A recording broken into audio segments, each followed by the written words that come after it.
Hello and welcome to Prince civil services YouTube channel. My name is doctor Sanchit. आप सभी का स्वागत है। हम एक सीरीज कंटिन्यू करने वाले हैं। सीरीज है प्रीवियस ईयर क्वेश्चंस, जहां पे हम प्रीवियस ईयर जो यूपीएससी प्रीलिम्स का जो पेपर है उसमें से हिस्ट्री सब्जेक्ट से क्वेश्चन डिस्कस कर रहे हैं। हम ये इसलिए कर रहे हैं ताकि हमें एक पैटर्न पता चल सके, किस टॉपिक से क्वेश्चन पूछे जाते हैं, किस तरह के टॉपिक पूछे जाते हैं। तो ये सब हमारा गोल है इस सीरीज का। 2015 है ये, 2013 2014 हमने डिस्कस कर लिया है और ये है आपका पार्ट 4। पार्ट 1, पार्ट 2, पार्ट 3 आपको यूट्यूब चैनल पे मिल जाएगा। प्लीज आप वहां जरूर उसको चेक करें एंड ट्राई टू लर्न कि किस तरह से क्वेश्चन पूछे जाते हैं। तो आइए कंटिन्यू करते हैं 2015 के पेपर को। पहला क्वेश्चन है आपका from medieval India. With reference to Indian history, which of the following are essential elementary elements of feudal system। Feudal system India में था तो उसके फीचर्स क्या क्या हैं, उसके रिगार्डिंग आपका ये क्वेश्चन पूछा गया है। आप सबने सुना होगा सामंतवाद एंड सो ऑन। तो वो क्या है, जो यूरोप का फ्यूडल सिस्टम है उसका ही इंडियन वर्जन है। तो उसके क्या क्या कैरेक्टरिस्टिक हैं उसके रिगार्डिंग ये क्वेश्चन है। तो पहला statement, a very strong centralised political authority, मतलब सेंटर बहुत स्ट्रांग है और साथ ही साथ अ वेरी वीक प्रोविंशियल और लोकल पॉलिटिकल अथॉरिटी। अगर सेंटर स्ट्रांग है और तो इसके अकॉर्डिंग फ्यूडल सिस्टम में आपका सेंटर स्ट्रांग होता है और जो वीक प्रोविंशियल अथॉरिटी होगा।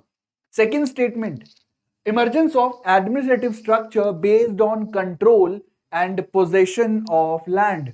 आपका जो सिस्टम है वो लैंड के इर्द गिर्द आपका रिवॉल्व करता है।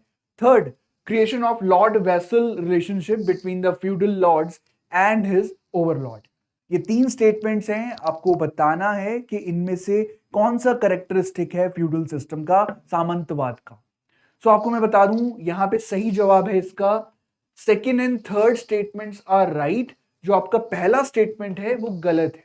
वो इसलिए गलत है क्योंकि ये आप देख सकते हैं, वैसे तो ये बेसिकली यूरोपियन मॉडल है फ्यूडल सिस्टम, बट यहां पे इसको ही आप रेप्लिकेट कर सकते हैं इंडिया के लिए।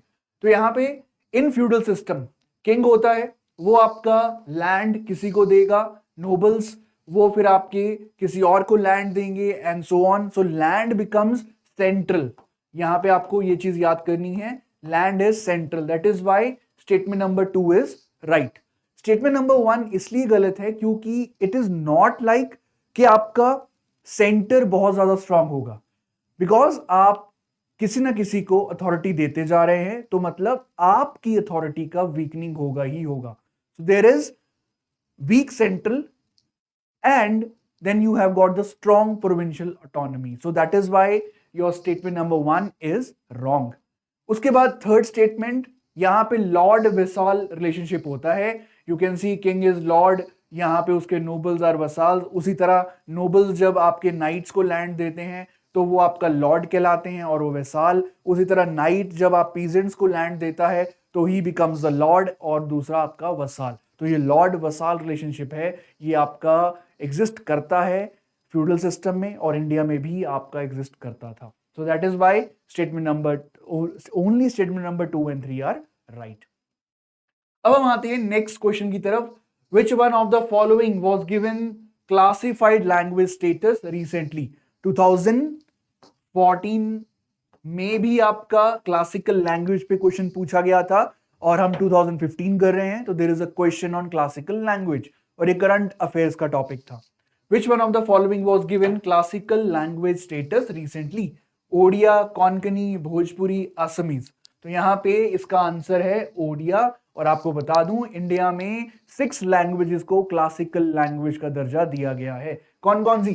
Tamil, Sanskrit, Kannada, Telugu, Malayalam and your Odia. और यहां पे आंसर क्या था? ओडिया, उड़ीसा से। Next, Kalamkari painting refers to. तो यहां पे 8 फॉर्म से क्वेश्चन पूछा गया है। कलमकारी पेंटिंग क्या है? A hand painted cotton textile in south India, एक कॉटन का टेक्सटाइल जिसपे आपका हाथ से उसपे ऊपर आपका चित्रकारी की जाती है। A handmade drawing on bamboo handicrafts in north east India, bamboo के जो हैंडीक्राफ्ट्स हैं उन पे आपका पेंटिंग किया जाता है, ड्राइंग किया जाता है। Third, a block painted woollen cloth in western Himalayas. And last is a hand painted decorative silk cloth in north western India.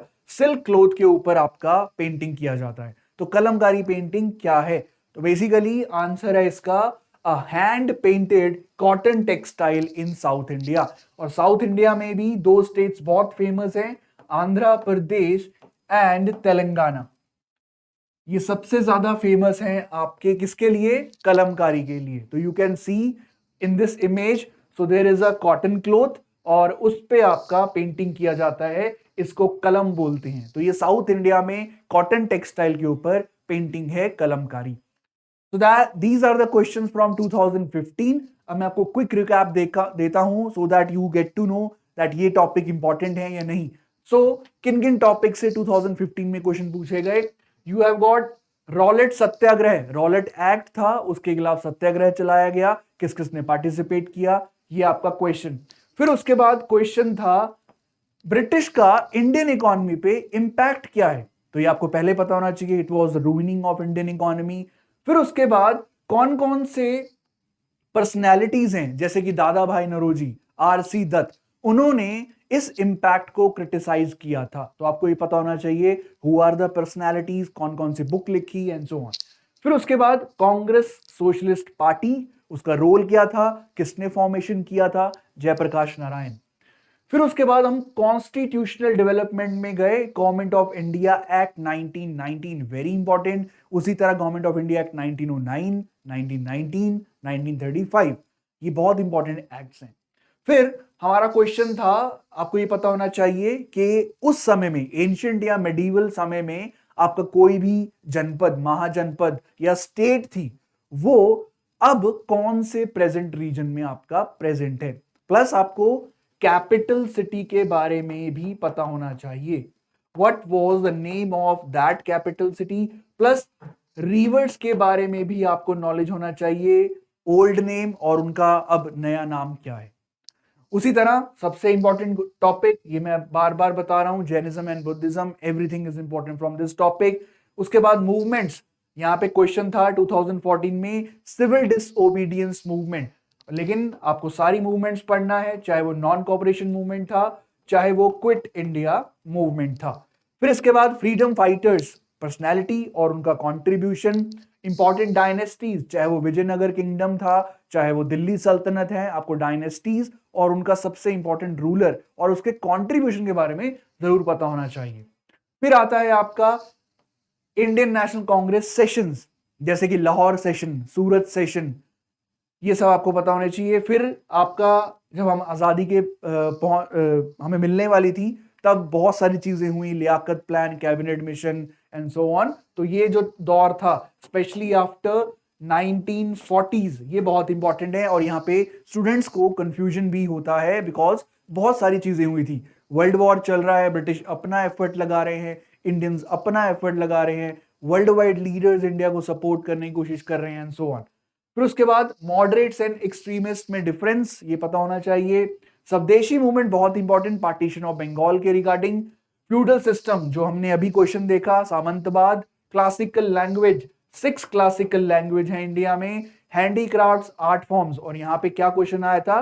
Kalamkari. तो इसके रिगार्डिंग आपको किसी भी स्टेट से जो वहां की फेमस आर्ट होगा वो आपसे पूछा जा सकता है। So friends, that was the 2014 paper, sorry 2015 paper. तो ये था 2015, हमने डिस्कस किया पार्ट्स में। अब इसके बाद हम स्टार्ट करेंगे 2016 को सॉल्व करना। Please do watch all the videos. Thank you, thanks for listening and thanks for watching the video. Thank you.